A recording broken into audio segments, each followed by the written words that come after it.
when in the course of human events it becomes necessary for one people to dissolve the political bonds which have connected them with another, and to assume among the powers of the earth the separate and equal station to which the laws of nature's God entitle them. A decent respect to the opinions of mankind requires that they should declare the causes which impel them to the separation.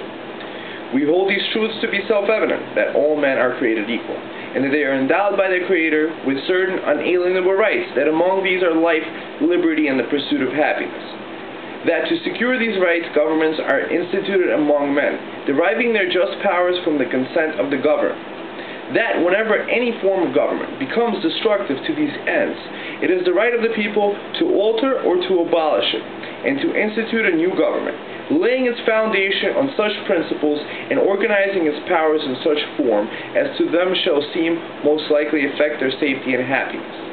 Prudence indeed will dictate that governments long established should not be changed for light and transient causes, and accordingly all experience has shown that mankind are more disposed to suffer while evils are sufferable than to right themselves by abolishing the forms to which they are accustomed.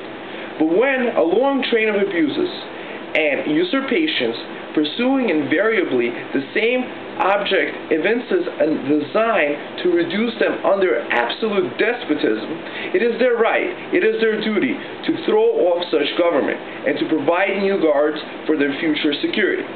Such has been the patient sufferance of these colonies, and such is now the necessity which constrains them to alter their former systems of government. The history of the present King of Britain is a history of repeated injuries and usurpations, all having in direct object the establishment of an absolute tyranny over these states. To prove this, let facts be submitted to a candid world. He has suffered his assent to laws, the most wholesome and necessary for the public good. He has forbidden his governors to pass laws of immediate and pressing importance, unless suspended in their operation till his assent should be attained. And when so suspended, he has utterly neglected to attend to them. He has refused to pass other laws for the accommodation of large districts of people, unless those people would relinquish the right of representation in the legislature, a right inestimable to them and formidable to tyrants only. He has called together legislative bodies at places unusual, uncomfortable, and distant from the depository of their public records, for the sole purpose of fatiguing them into compliance with his measures. He has dissolved representative houses repeatedly for opposing with manly firmness his invasions on the rights of the people. He has refused for a long time, after such dissolutions, to cause others to be elected, whereby the legislative powers, incapable of annihilation, have returned to the people at large for their exercise. The state remaining in the meantime exposed to all the dangers of invasion from without and convulsions within. He has endeavored to prevent the population of these states, for that purpose obstructing the laws for naturalization of foreigners, refusing to pass others to encourage their migration hither, and raising the conditions of new appropriation of lands. He has obstructed the administration of justice by refusing his assent to laws for establishing judiciary powers. He made judges dependent on his will alone for the tenure of their offices and the amount and payment of their salaries. He has erected a multitude of new offices, and sent hither swarms of officers to harass our people, and eat out their substance. He has kept among us, in times of peace, standing armies, without the consent of our legislature. He has effected to render the military independent of, and superior to civil power. He has combined with others to subject us to jurisdiction foreign to our Constitution, and unacknowledged by our laws, giving his assent to their acts of pretended legislation, for quartering larger bodies of armed troops among us, for protecting them by mock trial from punishment for any murders which should commit on the inhabitants of these states, for cutting off our trade with all parts of the world, for imposing taxes on us without our consent, for depriving us in many cases of the benefits of trial by jury, for transporting us beyond seas to the tried to be tried for pretended offenses, for abolishing the free system of English laws in a neighboring province, establishing therein an arbitrary government, and enlarging its boundaries so as to render it at once an example and fit instrument for introducing the same absolute rule in these colonies, for taking away our charters, abolishing our most valuable laws, and altering fundamentally the forms of our governments, for suspending our own legislatures and declaring themselves invested with power to legislate for us in all cases whatsoever. He has abdicated government here by declaring us out of his protection and waging war against us. He has plundered our seas, ravaged our coasts, burned our towns, and destroyed the lives of our people.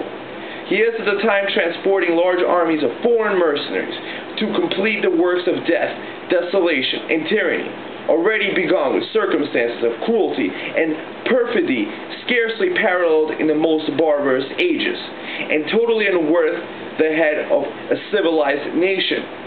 He has constrained our fellow citizens, taken captive on high seas to bear arms against their country, to become the executioners of their friends and brethren, or to fall themselves to their hands. He has excited domestic insurrections among us, and has endeavored to bring on the inhabitants of our frontiers the merciless Indian savages, whose known rule of warfare is undistinguished destruction of all ages, sexes, and conditions. In every stage of these oppressions, we have petitioned for the redress in the most humble terms. Our repeated petitions have been answered only by repeated injury. A prince whose character is thus marked by every act at which may define a tyrant is unfit to be the ruler of a free people. Nor have we been wanting in attention to our British brethren. We have warned them from time to time of attempts by their legislature to extend an unwarrantable jurisdiction over us. We have reminded them of the circumstances of our immigration and settlement here.